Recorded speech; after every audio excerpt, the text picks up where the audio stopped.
Il s'affiche partout, sur un frigo, une auto ou un skate, mais l'autocollant ou sticker n'est pas seulement un support publicitaire, il peut aussi devenir un objet d'art.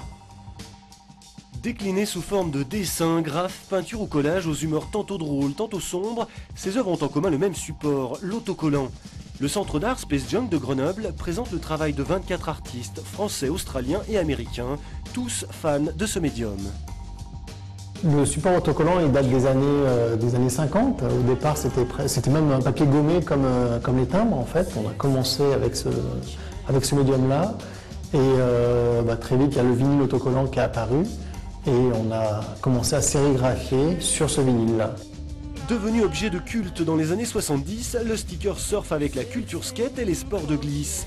Vecteur de communication auprès des jeunes, il donne aujourd'hui lieu à une créativité artistique tous azimuts. Il y a Vince qui est un artiste grenoblois qui travaille beaucoup la bombe, qui est un artiste du milieu du street. On a Alex One qui est un des grands monsieur du street art français aujourd'hui. Il expose en ce moment à la Fondation Cartier. Et là on a les icônes australiens, là, en l'occurrence c'est Nick Morris, solo, qui travaille uniquement sur la sérigraphie.